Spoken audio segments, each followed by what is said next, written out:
다이너마이트를 발명한 노벨이라는 사람이 어느 날 신문을 보고 깜짝 놀랐습니다. 그 신문에는 자신에 대한 이름이 올라가 있는데 좋지 않은 문구로 대서특필되어 있었습니다. 다이너마이트의 왕, 파괴의 발명가, 노벨이 죽다. 어느 기자가 노벨의 동명이인인 그 사람의 죽음을 노벨의 죽음으로 착각을 하고 보도한 해프닝이었습니다. 그러나 노벨은 이 오보를 통해서 자기의 변화의 계기로 삼았습니다. 노벨은 그 기사를 보면서 생각을 했습니다. 사람들이 나를 이렇게 생각하고 있구나. 나를 파괴의 왕으로 그렇게 생각하고 있구나. 내가 이 다음에 죽은 이후에 사람들에게 내 이름이 알려질 때 그는 파괴의 왕이었다. 이렇게 기억하지 않겠는가. 그래서 이 노벨은 이미지 개선을 위해서 자기의 재산을 스웨덴의 왕립과학 아카데미에 기부를 했어요. 인류 복지에 가장 구체적으로 공헌한 사람들에게 상을 주는 제도를 만들도록 한 것입니다. 왕립과학 아카데미에서는 노벨이 기부한 그 기부금으로 노벨 재단을 설립을 했습니다. 그래서 1901년부터 노벨상을 수여하기를 시작했던 것입니다. 노벨은 신문에 잘못된 그 기사 덕분에 자기의 참모습을 발견할 수 있었던 것입니다. 그리고 자기의 이름이 후대에 아름답게 남을 수 있도록 조치를 취한 것입니다. 사랑하는 성도 여러분, 우리는 다 기독교인들입니다. 이 기독교인이라고 하는 이 이름이 세상에 아름답게 들려지게 할 사명이 있습니다. 기독교인이라는 이름이 하나님께 영광이 돌려지게 해야 하는 것입니다. 성경에 보면 같은 이름을 가진 두 사람이 나오고 있습니다. 이 두 사람 모두가 예수님과 깊은 관련이 되어 있습니다. 그런데 예수님의 십자가를 사이에 둔 이 두 사람의 삶은 극히 대조적인 모습을 보이고 있습니다. 같은 이름을 가진 이 두 사람의 이름이 무엇이겠습니까? 시므온입니다. 그 한 사람은 오늘 본문에 나오는 구레네 사람 시몬입니다. 시몬이라는 이름을 가진 또 다른 사람이 누구이겠습니까? 예수님의 수제자로 알려진 시몬 베드로입니다. 이 두 사람 중에 누가 더 유명한 사람입니까? 시몬 베드로입니다. 우리는 오늘 십자가와 두 사람의 시몬에 대해서 주님이 우리에게 주시는 교훈을 생각하며 큰 은혜를 함께 나누고자 하는 것입니다. 먼저 시몬 베드로를 생각해 보려고 합니다. 그는 누구보다도 예수님의 사랑을 많이 받은 사람입니다. 그러나 그는 예수님의 십자가 앞에서 거듭해서 예수님을 부인하고 배신했습니다. 감람산에서 베드로는 이런 말을 했습니다. 마태복음 26장 33절에 보면 모두 주를 버릴지라도 나는 결코 버리지 않겠나이다. 아주 호언장담했습니다. 철석같이 맹세를 했습니다. 그 후에 예수님이 로마 군병들에 의해서 대제사장의 집으로 끌려가시게 될 때 그는 위험을 무릅쓰고 따라갔습니다. 베드로는 자기가 말한 대로 예수님을 끝까지 따라갔다, 그렇게 말할 수 있을 것입니다. 그러나 그는 사람들과 함께 마당에 지펴놓은 모닥불 곁에 앉아 있다가 예수님을 3번이나 모른다고 부인을 하였습니다. 너도 예수와 함께 있었지? 너도 예수의 사람이지? 사람들이 베드로를 추궁하게 되었을 때 그는 겁이 났습니다. 그래서 나는 그를 알지 못합니다. 나는 맹세하건대 도무지 그가 누구인지 모릅니다. 나는 그를 알지 못합니다. 그러면서 저주까지 했습니다. 베드로는 너무도 강하게 예수님을 부인했습니다. 예수를 모른다고 부인하고 맹세하고 저주까지 한 것입니다. 그때 어디선가 닭 우는 소리가 들려왔습니다. 닭의 울음소리를 들은 베드로는 예수님의 말씀이 생각이 났습니다. 마태복음 26장 34절에 보면 예수께서 이르시되 내가 진실로 내게 이르노니 오늘 밤 닭이 울기 전에 내가 3번 나를 부인하리라. 이 말씀이 생각이 난 것입니다. 베드로는 자신의 행위가 너무도 부끄럽고 원통에서 밖으로 뛰쳐나갔습니다. 마태복음 26장 75절에 보면 이에 베드로가 예수의 말씀에 닭이 울기 전에 내가 3번 나를 부인하리라 하심이 생각나서 밖으로 나가서 심히 통곡하니라. 왜 이런 배은망덕한 일이 생기게 된 것입니까? 그에게는 주님을 향한 사랑의 열정이 없어서 그렇습니까? 아닙니다. 그는 정말 주님을 향한 사랑이 강했습니다. 그랬기 때문에 대제사장의 뜰에까지 따라갈 수 있었던 것입니다. 그런데 왜 주님을 부인하게 된 것입니까? 그것은 베드로가 자신을 몰랐어요. 그는 자신감이 너무 지나쳐 만용을 부리다가 결국 실패를 자초한 것입니다. 여러분, 20세기의 성자라고 하면 누가 생각이 납니까?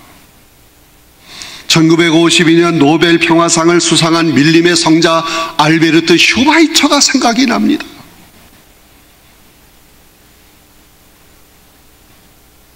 슈바이처 박사는 사랑의 봉사와 생명의 경외를 통해서 20세기 성자라는 별명까지 얻었습니다. 그가 아프리카에서 일을 하던 중에 병원을 건립해야 되겠다, 필요성을 느끼고 모금을 하기 위해 고향으로 돌아오게 되었습니다. 동료들과 친척들이 기차역으로 마중을 나왔습니다. 그런데 사람들이 거의 다 하차를 했는데 슈바이처가 보이지 않습니다. 슈바이처는 뒤늦게 맨 뒤에 3등실에서 천천히 내리고 있었습니다. 환영객들은 모두 1등실 앞에서 기다리고 있었던 겁니다. 깜짝 놀란 환영객들이 달려가서 물었습니다. 아니 박사님, 왜 3등 칸을 타고 오셨습니까? 그때 슈바이처가 아주 유명한 말을 했습니다. 4등 칸이 없으니까 할 수 없이 3등 칸을 탔지요. 그는 위대한 일을 하면서도 시종 소리 나지 않게 겸손히 봉사를 했어요. 사랑하는 성도 여러분, 슈바이처 박사가 20세기의 성자라고 초항을 받게 된 것은 결코 우연한 일이 아니었습니다. 슈바이처는 자신을 아는 겸손한 사람이었습니다. 지나친 자신감은 오히려 자신의 신앙의 성장을 방해하게 되는 것입니다. 자신의 능력을 너무 과대평가하는 것은 하나님의 능력과 도우심을 염두에 두지 않고 있기 때문에 그런 것입니다. 그러므로 하나님을 신뢰하는 사람은 언제나 자신을 알고 겸손해야 하는 것입니다.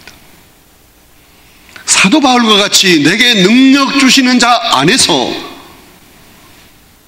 이처럼 주님을 의지하는 겸손한 마음으로 내가 모든 것을 할 수 있다고 하는 이 확신 있는 고백을 할 수 있어야 하는 것입니다. 베드로는 자신을 잘 몰랐어요. 큰 소리만 쳤어요. 그러다가 그는 주님을 따라가되 멀찍이 따라가는 사람이 되었습니다. 베드로가 결국 예수님을 3번씩이나 부인하게 된 것은 멀찍이라고 하는 잘못된 자세 때문인 것입니다. 주님을 바짝 따라가지 못하고 멀찍이서 먼 발치에서 적당히 거리를 두고 주님을 따라갔던 것이 실패의 원인이 된 것입니다. 우리는 여기서 이렇게 상상해 볼 수 있습니다. 만약에 베드로가 그날 죽기를 각오하고 주님을 바짝 따라갔다고 하면 과연 어떤 일이 생겼을까? 아마도 기리기리 빛나는 기념비적인 일이 벌어졌을 것이다. 우리의 상상을 뛰어넘은 충격적이고 놀라운 일이 벌어졌을 것이다. 예수님의 십자가 사건에 뒤이어 베드로는 가장 숭고하고 아름다운 순교의 제물이 되었을 것이다. 베드로는 인류의 죄를 대속하신 메시아와 함께 영예로운 이름을 길이길이 남기는 사람이 되었을 것이다. 상상할 수 있는 거예요. 그러나 어쨌든 베드로는 그날 밤 어정쩡한 태도를 취하다가 배신자가 되었습니다. 그리고 밖으로 뛰쳐나가서 어두운 밤속에서 엎드려 통곡하며 회개하며 기도했습니다. 사랑하는 성도 여러분, 여러분은 지금 주님을 어떻게 따르고 있습니까? 멀찍이서 따라가고 있는 것은 아닙니까? 어쩔 수 없이 불안한 마음 때문에 주님을 따라가고 있는 것은 아닙니까? 시험에 들지 않도록 우리 주님을 바짝 따르는 착하고 충성된 제자들이 되어야 합니다. 다음으로 구레네 사람 시몬을 생각해 보려고 합니다. 구레네라고 하는 먼 나라 시골에서 올라온 사람이 구레네 시몬이라는 사람입니다. 당시 십자가의 처형은 매우 잔인하고 비극적인 형벌이었습니다. 죄수는 자기 자신이 십자가에 못 박혀야 할 그 십자가 틀을 지고 처참한 모습으로 골목을 누비며 형장까지 가야 했습니다. 처형자는 그 참혹한 처형의 과정을 많은 사람에게 공개하려고 했습니다. 많은 사람들에게 경고를 주기 위해서였습니다. 그런데 그 십자가 형틀의 무게는 대단한 것이 아니었다고 합니다.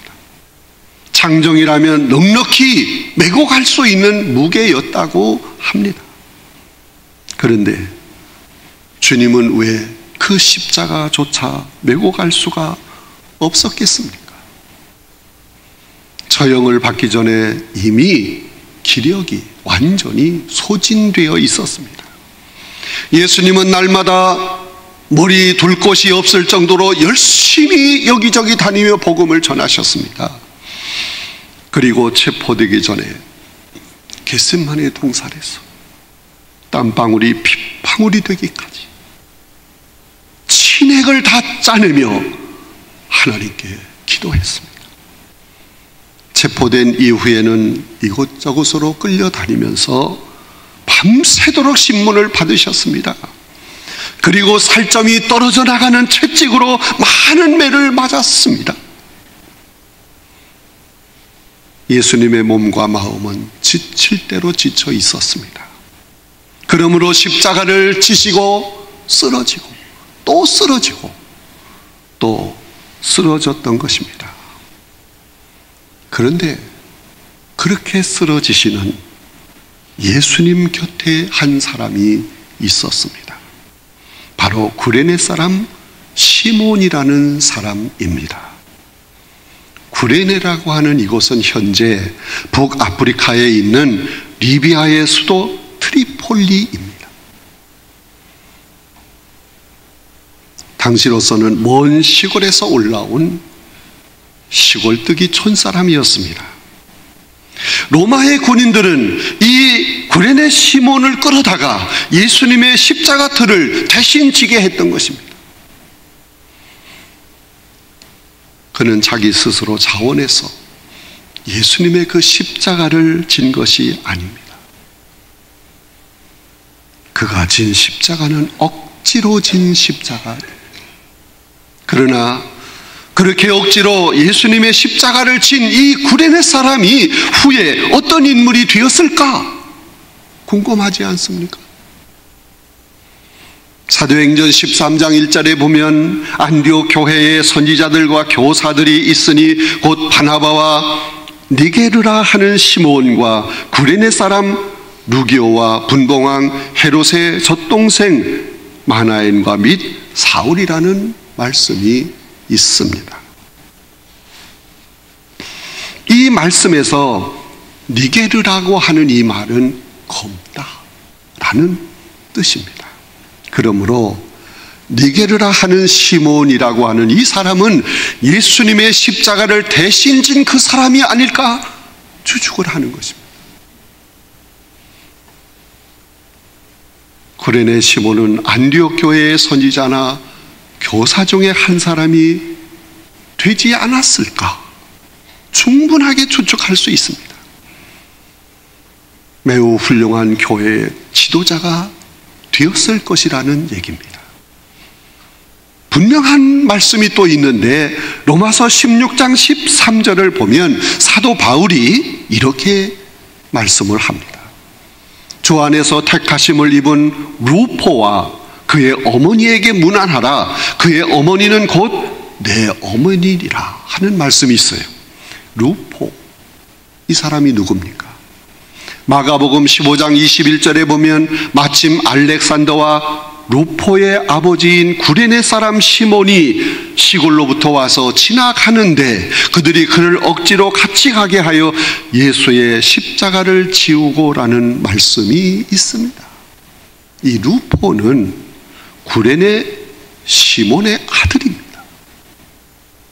분명하게 기록이 되어 있잖아요. 사도 바울은 루포와 그의 어머니에게 편지로 문안을 할 만큼 구레네 시몬은 교회사에서 중요한 신앙의 가문을 이루었다는 것을 알 수 있습니다. 무엇이 그를 이렇게 변화시킨 것입니까?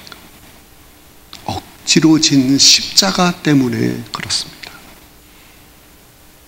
비록 억지로 십자가를 졌지만 그 십자가를 통해서 예수님을 만남으로 그의 일생이 완전히 뒤바뀌게 된 것입니다. 새로워진 것입니다. 성경을 보면 이방인들에게 최초로 선교사를 파송한 교회가 안디옥 교회임을 알 수 있습니다. 구레네 시몬이 지도자로 봉사하였던 안디옥 교회입니다. 어쩌면 오늘 우리가 복음을 받을 수 있게 된 것도 처음 이방인들에게 선교사를 파송한 안디옥 교회의 구레네 시몬 때문일 수도 있는 것입니다. 구레네 시몬이 큰 일꾼이 된 것은 주님 가까이에 있었기 때문에 그렇습니다. 주님이 고난을 받으시던 그 십자가에 가까이 있었던 것이 그에게 큰 복이 된 것입니다. 사랑하는 성도 여러분, 참된 제자는 자신에게 지워진 주님의 십자가가 아무리 무거워도 인내하며 끝까지 억지로라도 그 십자가를 지고 주님을 따라가는 사람입니다.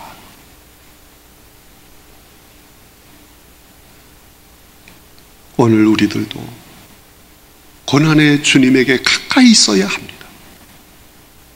그리고 주님이 우리에게 지어주신 그 십자가를 억지로라도 지고 가야 합니다. 우리는 오늘의 구레네 시몬이 되어야 합니다. 어떤 사람이 오늘의 구레네 시몬이겠습니까? 내게 지어진 주님의 십자가를 지고 주님이 가신 그 고난의 길을 끝까지 따라가는 사람, 그 사람이 오늘의 구레네 시몬인 것입니다.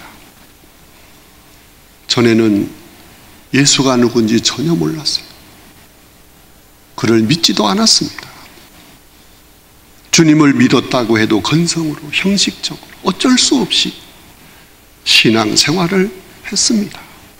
그러나 이제부터 구레네 시몬처럼 억지로라도 주님의 십자가를 지고 가게 되었다고 하면 그가 바로 오늘의 구레네 시몬입니다. 오늘의 말씀을 듣고 자기도 모르게 마음이 뜨거워지고 감동이 되어 어떤 어려움이 있어도 오직 주님만을 잘 믿고 섬기며 따르기로 결심한 사람이 있다고 하면 그 사람이 바로 오늘의 구레네 시몬입니다. 사랑하는 성도 여러분, 이번 봄 특별 새벽 기도회에 내가 어떻게 해서든지 참여해야 되겠다, 그런 마음의 결심을 했습니까? 아무리 바쁘고 피곤하고 힘들어도 억지로라도 참여하기로 마음을 먹었습니까? 그가 바로 기도의 십자가를 지고 주님을 새롭게 만나 영적인 놀라운 체험을 하게 될 오늘의 구레네 시몬인 것을 아시기 바랍니다. 내게 맡겨진 귀한 직분을 억지로라도 잘 감당하기 위해서 이제 마음을 새롭게 가지게 되었다고 하면 그가 바로 오늘 이 시대를 사는 구레네 시몬인 것입니다. 십자가와 두 사람 시몬, 이들 중에 어느 쪽을 선택하기를 원하십니까? 멀찍이 주님을 따라가다가 우리 주님을 배신한, 그래서 후회하며 통곡한 시몬의 길을 가겠습니까?